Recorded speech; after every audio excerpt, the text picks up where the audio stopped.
kita siapkan hati kita dan kita bersatu di dalam doa.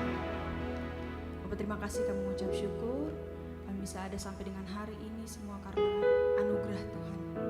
Hari ini kami mau mengangkat pujian bagi Engkau, Raja kami yang hidup. Kami mau persembahkan korban syukur yang terbaik bagi Engkau. Dan kami alaskan ibadah ini dari awal, pertengahan hingga akhirnya boleh jadi hanya di dalam satu nama, di dalam nama Tuhan Yesus Kristus. Haleluya. Amin. Saudara siap memuji Tuhan, amin. Amin. Woo! We all believe you are our strength, Jesus.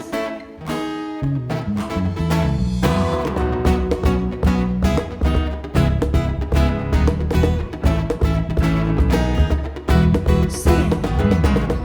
When night is falling, when fear is coming, still you're calling me. When faith is lost, I have exhausted, you will be my strength. When my mind says I'm not good enough, God, you're enough for me. I've decided I'm not giving up. You won't give up on me. You won't give up on me. Your love is holding on and it won't let go. I feel it breaking off like an echo. Your love is holding on and it won't let go. Feel it breaking out like an echo, echo in my soul.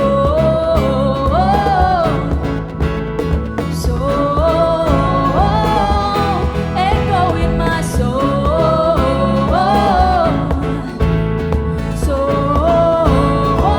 Everybody sing. In every season, you keep repeating promises to me. Oh, now there's no stopping what you have started till it is complete. When my mind says I'm not good enough, God, you're enough for me. I've decided I'm not giving up. 'Cause you won't give up on me. 'Cause you won't give up on me. Your love is holding on and it won't let go.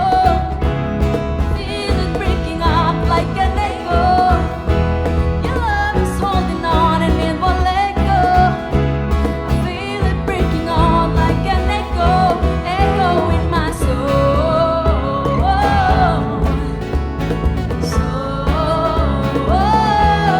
Echo in my soul.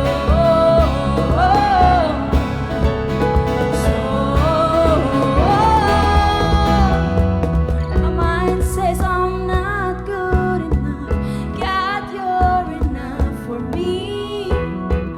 I've decided I'm not giving up. 'Cause you won't give up on me.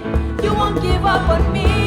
Your love is holding on and it won't let go. I feel it breaking out like an echo. Your love is holding on and it won't let go. Feel it breaking out like an echo, echo in my soul.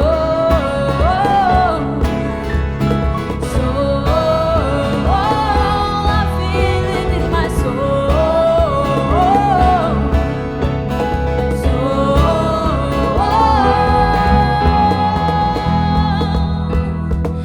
Sekali lagi beri sorak-sorai bagi Tuhan kita. Masih semangat untuk muji Tuhan, amin. Kami percaya bahwa Engkau Allah yang luar biasa.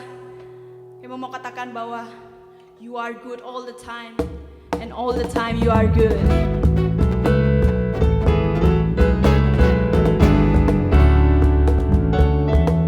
Woo!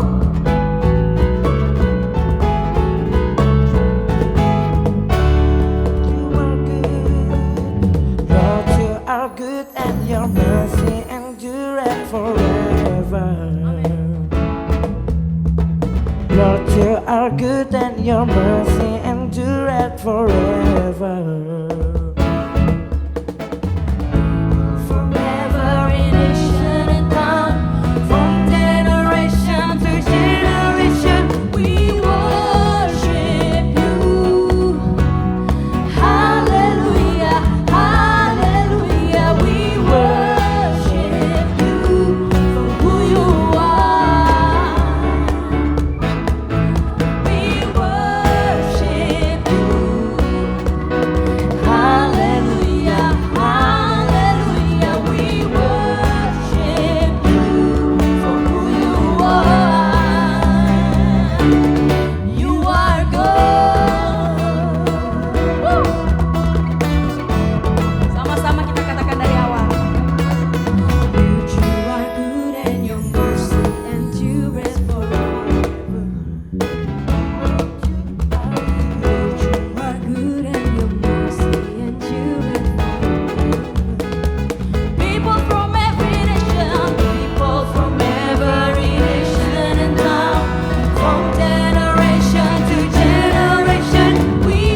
masuk dalam firman Tuhan. Terima kasih Tuhan untuk kasih-Mu. Terima kasih Tuhan untuk cinta-Mu bagi kami.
Suka cara-Mu memulihkan hatiku yang suram. Saat yang lainnya begitu mudah sinar kasih-Mu ya Tuhan tetap bertahan. Engkaulah percaya kasih masih ada dalam dunia. Kita katakan pujian ini bersama-sama dari awal. Walau seakan tiada harapan, kasih yang telah menjadi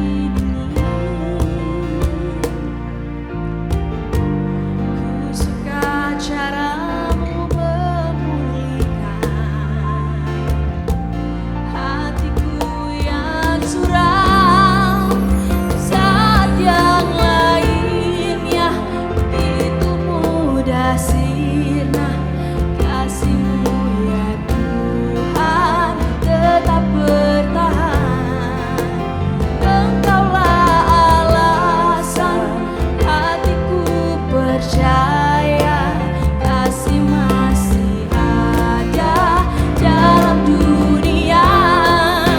Saat yang lainnya begitu mudah sirna kasih-Mu ya Tuhan tetap bertahan. Engkaulah alasan hatiku percaya kasih masih ada dalam dunia. Kasih masih ada dalam dunia. Kasih masih ada dalam dunia.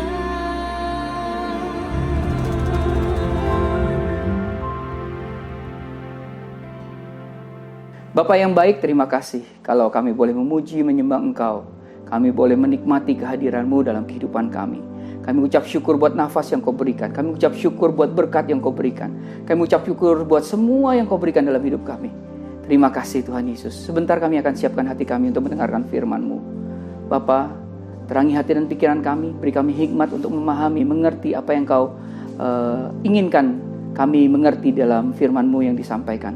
Terima kasih Tuhan Yesus, Kau berkati kami, dan kami mau katakan kami siap untuk mendengarkan firman-Mu. Terima kasih Bapa yang baik, dalam nama Tuhan Yesus kami berdoa dan mengucap syukur. Haleluya. Amin. Shalom Bapak Ibu Saudaraku, jemaat Om Sisi dimanapun berada. Saat ini kita sudah sampai di akhir dari rangkaian pelajaran 7 jemaat di kitab Wahyu. Nah, bila minggu-minggu sebelumnya kita telah belajar perihal tulisan yang ditujukan kepada jemaat di Efesus, Smyrna, Pergamus, Tiatira, Sardis, dan Philadelphia, maka pada minggu ini kita akan belajar tulisan yang ditujukan kepada jemaat yang terakhir, yaitu jemaat di Laodikia. Bapak Ibu, mari kita baca dulu di dalam Wahyu 3 ayat 14 sampai dengan 15. Wahyu 3 ayat 14 sampai dengan 15. Ayat 14. Dan tuliskanlah kepada malaikat jemaat di Laodikia, inilah firman dari Amin, saksi yang setia dan benar, permulaan dari ciptaan Allah. 15. Aku tahu segala pekerjaanmu, engkau tidak dingin dan tidak panas. Alangkah baiknya jika engkau dingin atau panas. Jadi karena engkau suam-suam kuku dan tidak dingin atau panas, aku akan memuntahkan engkau dari mulutku. Karena engkau berkata, aku kaya dan aku telah memperkayakan diriku dan aku tidak kekurangan apa-apa. Dan karena engkau tidak tahu bahwa engkau melarat dan malang, miskin, buta dan telanjang.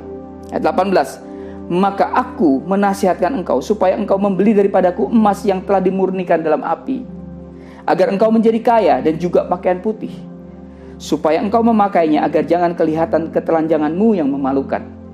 Dan lagi minyak untuk melumas matamu supaya engkau dapat melihat. Ayat 19. Barang siapa kukasihi aku tegur dan kuhajar. Sebab itu relakanlah hatimu dan bertobatlah. Ayat 20. Lihat, aku berdiri di muka pintu dan mengetok. Jikalau ada orang yang mendengar suaraku dan membukakan pintu, aku akan masuk mendapatkannya. Dan aku makan bersama-sama dengan dia dan ia bersama-sama dengan aku. Barang siapa menang, ia akan kududukan bersama-sama dengan aku di atas tahtaku, sebagaimana aku pun telah menang dan duduk bersama-sama dengan Bapakku di atas tahtanya. Ayat 22. Siapa bertelinga, hendaklah ia mendengarkan apa yang dikatakan Roh kepada jemaat-jemaat. Bapak, Ibu, saudaraku, rekan-rekan terkasih jemaat Home CC dimanapun berada. Tentunya sebelum saya memberikan pembahasan yang lebih mendalam, kita perlu mengetahui latar belakang kota Laodikia. Laodikia merupakan kota yang memiliki kandungan emas yang berlimpah, ya. Dan kota ini pada zaman Romawi adalah kota terkaya di Frigia, ya, hingga membuatnya menjadi pusat keuangan. Kota Laodikia ini menghasilkan wol yang sangat baik karena tanahnya yang subur membuat rumput tumbuh lebat dan subur, sehingga domba-domba di sini hidup dengan sangat baik. Bahkan di Laodikia ini juga terkenal dengan sekolah medis, ya. Dan banyak ahli-ahli yang menemukan obat-obatan hebat, khususnya salep obat mata, ya. Pada tahun 60 Masehi, tercatat ada gempa bumi dahsyat yang menghancurkan kota ini. Laodikia seharusnya mendapatkan bantuan finansial dari pemerintah Romawi. Namun ketika ditawari bantuan finansial, para penatua kota itu menyatakan bahwa mereka memiliki sumber dana yang lebih dari cukup dan tidak perlu disokong sama sekali. Mereka bahkan ikut menyumbang untuk pembangunan kembali kota-kota di sekitar mereka yang hancur akibat gempa dahsyat itu. Bapak, Ibu, saudaraku, jemaat Home CC dimanapun berada, setelah saya sampaikan latar belakang kota Laodikia ini, ya, mari kita mempelajari, ya, ayat demi ayat yang ada di dalam Wahyu 3 ayat 14 sampai dengan 22 ini, ya. Mari kita buka di dalam ayat yang ke-14. Dan tuliskanlah kepada malaikat jemaat di Laodikia, inilah firman dari Amin, saksi yang setia dan benar, permulaan dari ciptaan Allah. Kalau kita membaca ayat ini, ya, dan dikatakan ini firman dari Amin, ya, maka dengan jelas kita katakan bahwa arti dari Amin ini adalah menunjuk pada pribadi Tuhan Yesus sendiri. Sungguh menarik ketika kita mengetahui bahwa ketika kata Amin muncul sebanyak 9 kali. Hanya kata Amin di ayat inilah yang merujuk kepada pribadi Tuhan Yesus saja. Menurut pulpit komentari, ya, arti dari Amin yang menjadi gelar bagi Kristus adalah Kristus sebagai the true one, atau yang benar atau yang sejati. Lalu setelah kata Amin disambung bahwa Tuhan Yesus adalah saksi yang setia dan benar. Kalimat ini tentu untuk mendukung kalimat sebelumnya bahwa Kristus adalah Amin. Kristus adalah Amin atau the true one, atau yang benar atau yang sejati. Dan karena itulah ia setia dan kesaksiannya benar adanya. Bapak, Ibu, saudaraku, rekan-rekan terkasih jemaat Home CC dimanapun berada, kalimat ayat yang baru saja kita baca tadi tentu dapat kita terima dengan baik. Namun kalau kita lihat lagi, ya, kalimat terakhir ini tentu akan membingungkan kita. Kenapa? Dikatakan bahwa Tuhan Yesus adalah permulaan dari ciptaan Allah. Ya, permulaan dari ciptaan Allah. Paham Arianisme, ya, paham Arianisme mempercayai bahwa Yesus adalah ciptaan pertama dari Allah. Ya, ciptaan pertama dari Allah Bapa, dan tentu saja hal ini bertentangan dengan iman kita. Karena Tuhan Yesus tidak diciptakan. Tuhan Yesus bukanlah ciptaan. Ya, melainkan Allah sendiri sebagai bagian dari pribadi Tritunggal. Lalu kalau demikian, apa makna dari perkataan bahwa Tuhan Yesus ada permulaan dari ciptaan Allah? Dalam ilmu hermeneutik, ya, atau ilmu dasar menafsir, hal yang paling dasar yang perlu kita ketahui adalah kita tidak bisa, tidak dapat, dan tidak boleh menabrakkan ayat satu dengan ayat yang lain, atau mempertentangkan ayat satu dengan ayat yang lain. Ya, cara pandang kita lah yang harus diubah sehingga ayat demi ayat menjadi sinkron dan selaras. Ya, perhatikan, misalnya contoh beberapa ayat berikut ini ya. Yohanes 10 ayat 30. Aku dan Bapa adalah satu. Ya, kemudian di dalam Filipi 2 ayat 6, yang walaupun dalam rupa Allah tidak menganggap kesetaraan dengan Allah itu sebagai milik yang harus dipertahankan. Kita lihat lagi di dalam 1 Yohanes 5 ayat 20. Akan tetapi kita tahu bahwa anak Allah telah datang dan telah mengaruniakan pengertian kepada kita, supaya kita mengenal yang benar dan kita ada di dalam yang benar. Di dalam anaknya Yesus Kristus, dia adalah Allah yang benar dan hidup yang kekal. Tentu saja masih banyak ayat-ayat yang menyatakan bahwa Tuhan Yesus itu bukan ciptaan, melainkan Allah yang sesungguhnya. Nah, pertanyaannya, apa maksudnya kalimat permulaan dari ciptaan Allah? William Barclay sebagai seorang teolog yang sangat baik dalam menerjemahkan Alkitab mengatakan demikian. Ungkapan ini dalam bahasa Inggris memiliki arti ganda. Ungkapan ini bisa diartikan bahwa Yesus adalah pribadi pertama dari yang diciptakan, atau bahwa Tuhan Yesus memulai proses penciptaan. Dan arti yang kedua yang dimaksud di sini kata permulaan dalam bahasa Yunani adalah arche. Ya, dan dalam tulisan-tulisan Kristen awal dikatakan bahwa setan adalah arche dari kematian. Artinya kematian memiliki asal mula di dalam setan. Dan demikian juga dengan Kristus, bahwa segala sesuatu yang ada ini mendapatkan permulaannya di dalam Kristus. Jadi inilah yang dimaksudkan di Wahyu 3 ayat 14, bahwa permulaan segala sesuatu di dalam Kristus. Dan hari ini selaras dengan Yohanes 1 ayat 3. Segala sesuatu dijadikan oleh Dia, dan tanpa Dia tidak ada sesuatu pun yang telah jadi dari segala yang telah dijadikan. Kita paham sekarang bahwa di dalam ayat 14 ini yang dimaksud dengan permulaan dari ciptaan Allah adalah bahwa permulaan segala sesuatu dimulai dalam Kristus. Mari kita lanjutkan. Kalau kita buka di dalam ayat 15 dan 16, dikatakan begini. Aku tahu segala pekerjaanmu, engkau tidak dingin dan tidak panas. Alangkah baiknya jika engkau dingin atau panas. Jadi karena engkau suam-suam kuku dan tidak dingin atau panas, aku akan memuntahkan engkau dari mulutku. Nah, Bapak Ibu Saudaraku, rekan-rekan terkasih, jemaat Home CC dimanapun berada, untuk memahami hal ini, perlu kita mengetahui situasi alam di Laodikia. Kota Laodikia ini tidak memiliki sumber airnya sendiri, dan untuk memenuhi kebutuhan airnya, ya, bagi penduduk di Laodikia, maka mereka sangat bergantung di kota-kota di sekitarnya yang tentunya memiliki sumber air. Ya, nah, sumber air ini kemudian dialirkan melalui terowongan-terowongan. Di antara kota-kota yang ada di sekitarnya ada kota yang namanya Hierapolis. Hierapolis ini terletak di utara, dan juga ada kota Kolose di selatan. Mereka ini menjadi sumber air bagi penduduk Laodikia. Bapak Ibu Saudaraku, rekan-rekan terkasih, jemaat Home CC dimanapun berada, Hierapolis memiliki sebuah sumber air panas terkenal, namanya Pamukkale, ya, di mana sumber air panas Pamukkale ini mengandung banyak mineral, ya, dari dalam bumi, dan lebih uniknya lagi, ya, air panas ini memiliki khasiat untuk menyembuhkan berbagai macam penyakit. Jadi selama berabad-abad orang-orang sakit datang untuk menikmati khasiat daripada air panas ini, ya, air panas Pamukkale ini. Mereka disembuhkan. Sementara air yang di Kolose itu dingin, dan juga sangat jernih. Sehingga air yang di Kolose, yang dari Kolose, kota Kolose, itu baik untuk diminum karena sangat menyegarkan. Bapak Ibu Saudaraku, rekan-rekan terkasih jemaat Home CC dimanapun berada, ironisnya pertemuan kedua sumber air ini yang terjadi di daerah Laodikia, ya, membuat air berkondisi suam-suam kuku. Artinya, ya, yang tidak lagi baik untuk diminum secara langsung ataupun untuk penyembuhan. Nangkap ya?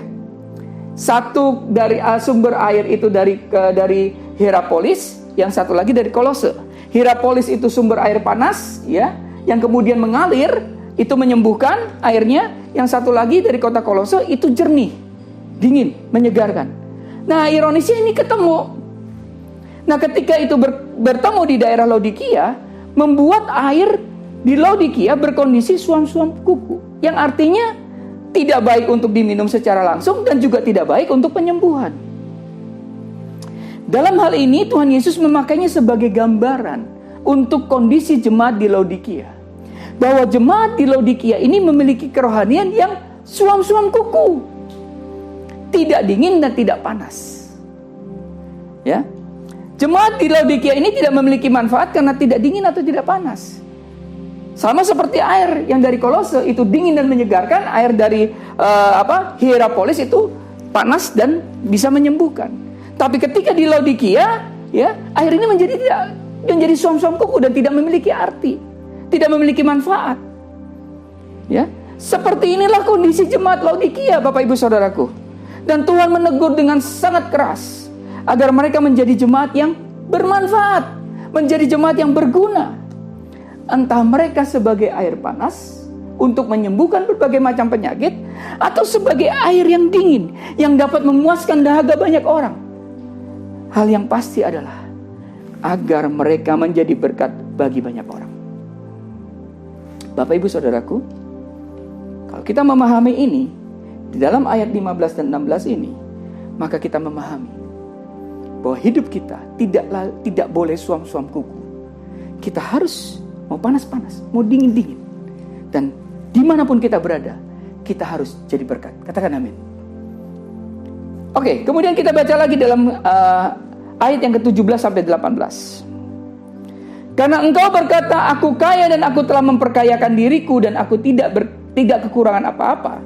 Dan karena engkau tidak tahu bahwa engkau melarat dan malang, miskin, buta dan telanjang, maka aku menasihatkan engkau supaya engkau membeli daripadaku emas yang telah dimurnikan dalam api, agar engkau menjadi kaya, dan juga pakaian putih, supaya engkau memakainya, agar jangan kelihatan ketelanjanganmu yang memalukan.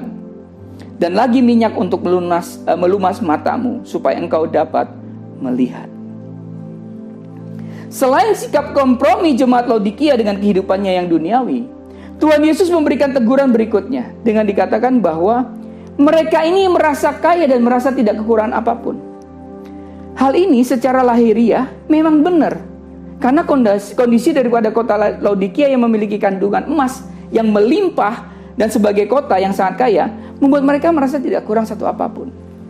Tidak kekurangan apa-apa. Namun ternyata di mata Tuhan, jemaat Laodikia ini sangat miskin. Bahkan dikatakan bahkan melarat, malang, buta, dan telanjang. Bapak Ibu Saudaraku, rekan-rekan terkasih jemaat Home CC dimanapun berada, ternyata apa yang dilihat dunia berbanding terbalik 180 derajat dengan apa yang dilihat Allah.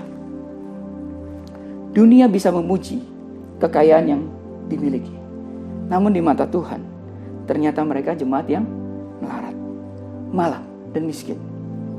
Sekalipun demikian, Tuhan masih mengasihi jemaat Laodikia, dan karena itulah Tuhan Yesus memberikan nasihat agar mereka membeli emas dari Tuhan Yesus dan bukan emas dari kota Laodikia.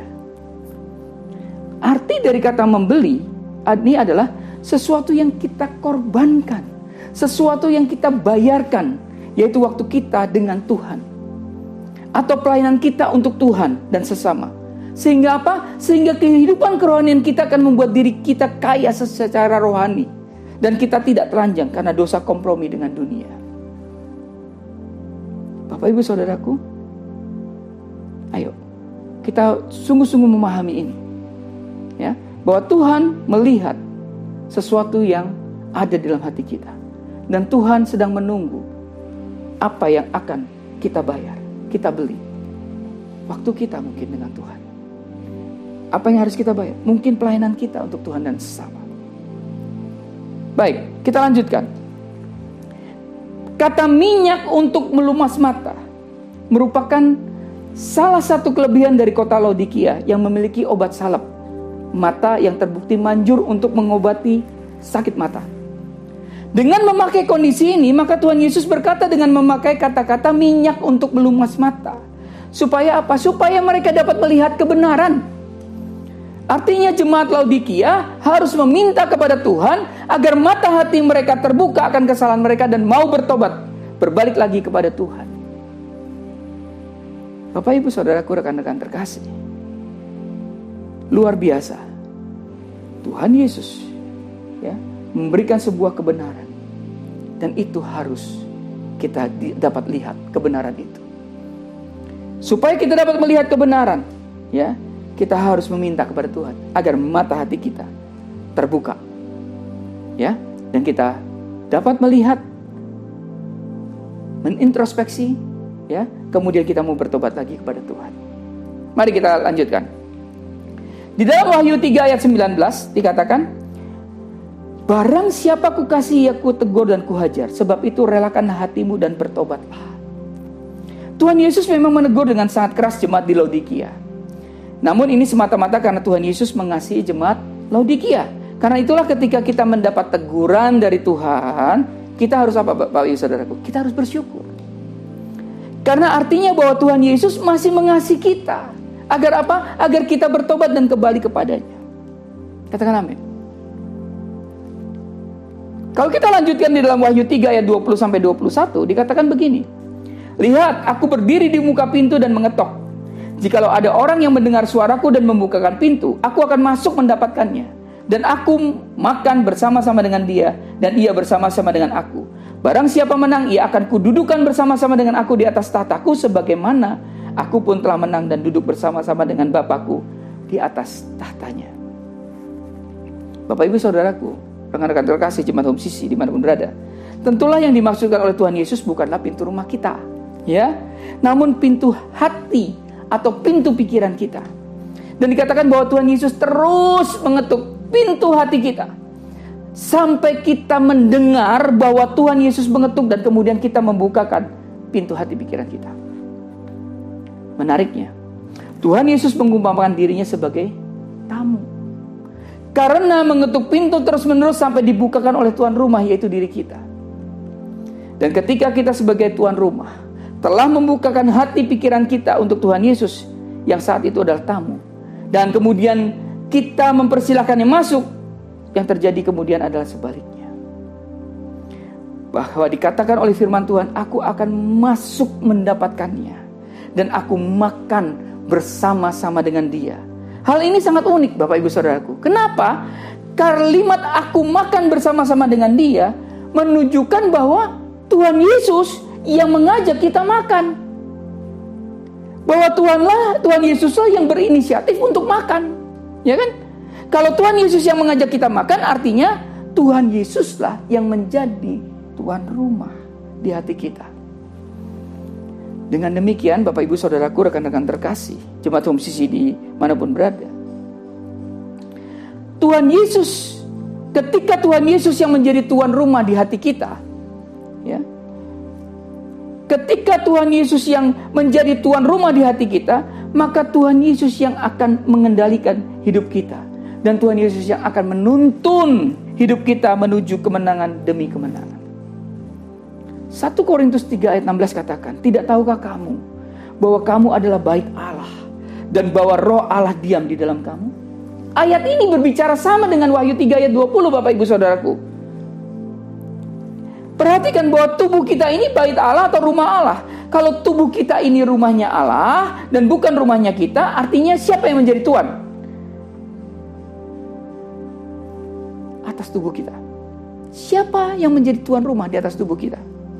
Jelas sekali bahwa Allah yang menjadi tuan rumah atas tubuh kita, atas hati dan pikiran kita, serta tuan rumah atas kehidupan kita. Bapak, Ibu, Saudaraku, rekan-rekan terkasih jemaat Home Sisi dimanapun berada. Dan karena Allah yang menjadi tuan rumah, maka kita hanya mengikuti rencana-rencana Allah di dalam hidup kita. Dan pastilah kita akan menjadi orang-orang yang menang di dalam iman. Karena itu ayat selanjutnya mengatakan, barang siapa menang, ya, barang siapa menang, ia akan kududukan bersama-sama dengan aku di atas tahtaku, sebagaimana aku pun telah menang dan duduk bersama-sama dengan Bapakku di atas tahtanya.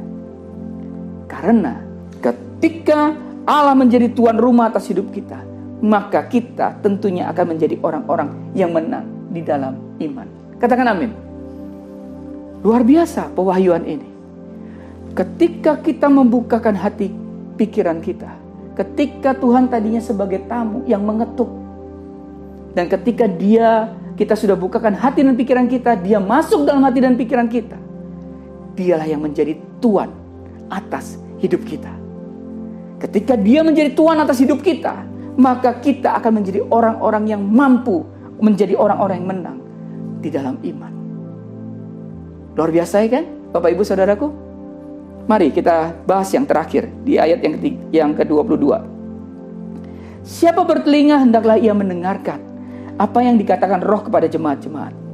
Seperti 6 jemaat sebelumnya yang telah kita bahas, bahwa karena kita memiliki telinga, maka kita harus mendengarkan apa yang dikatakan Roh Allah kepada kita. Bapak, Ibu, Saudaraku, rekan-rekan terkasih, jemaat Home Sisi dimanapun berada, khususnya pada saat ini ketika saudara mendengar kebenaran firman Tuhan, dan Tuhan berbicara dalam hati kita, saya mau katakan jangan keraskan hati saudara, karena Tuhan Yesus sedang mengetuk pintu hati kita. Tuhan Yesus sedang mengetuk pintu hati saudara, dan Dia rindu untuk makan bersama kita. Dan Dia rindu, Dia menjadi tuan rumah atas hidup kita. Ketika Allah menjadi tuan atas hidup kita, sekali lagi, maka kita mampu untuk menang. Kita akan mengalami kemenangan iman, satu kepada kemenangan iman yang lain. Hari ini, bukalah hati kita, biarkan Tuhan Yesus masuk menjadi tuan atas hidup kita. Tuhan Yesus memberkati. Bapa yang baik, terima kasih.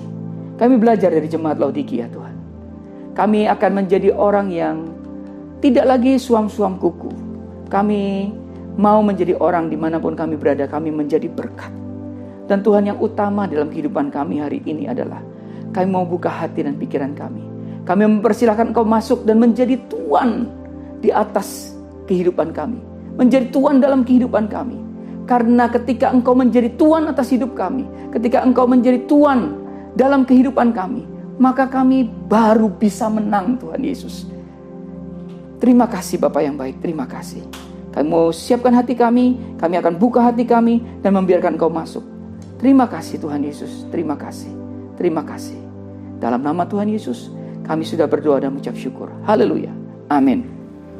Sekarang ku memuji-Mu, Allah yang setia, yang tak pernah meninggalkan perbuatan tangan-Mu. Sekarang ku menyembah-Mu, Allah yang mulia, sempurnakan setiap hidupku agar indah bagimu. Sekarang ku memuji-Mu, Allah yang setia, yang tak pernah meninggalkan perbuatan tangan-Mu. Sekarang ku menyembah-Mu, Allah yang mulia, sempurnakan setiap hidupku agar indah bagimu.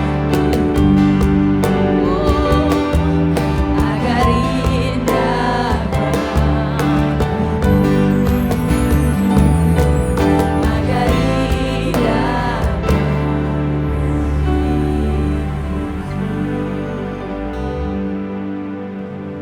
Karena itu saudara-saudaraku, jemaat Kristus yang dikasihi Tuhan, angkatlah kedua tanganmu dan terimalah berkat. Mari kita aminkan setiap perkataan berkat yang kita percaya bahwa kita menerimanya.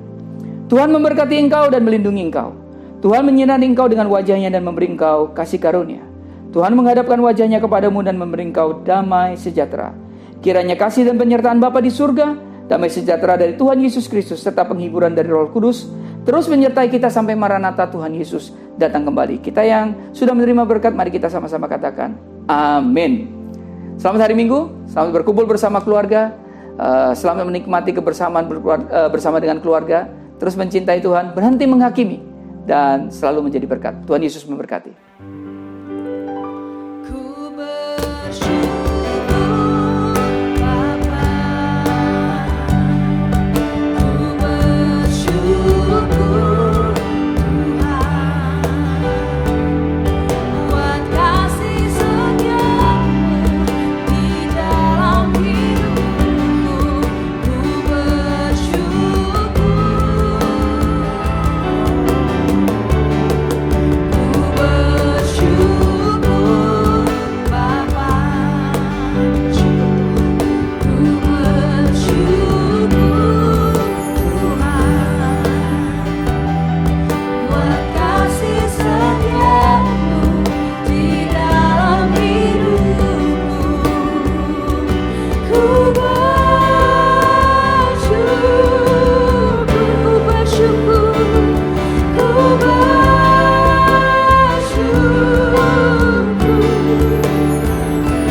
ku bersyukur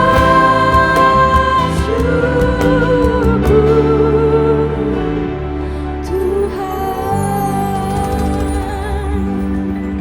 Haleluya. Selamat berhari Minggu, Jemaat Home Sisi. Tuhan Yesus memberkati.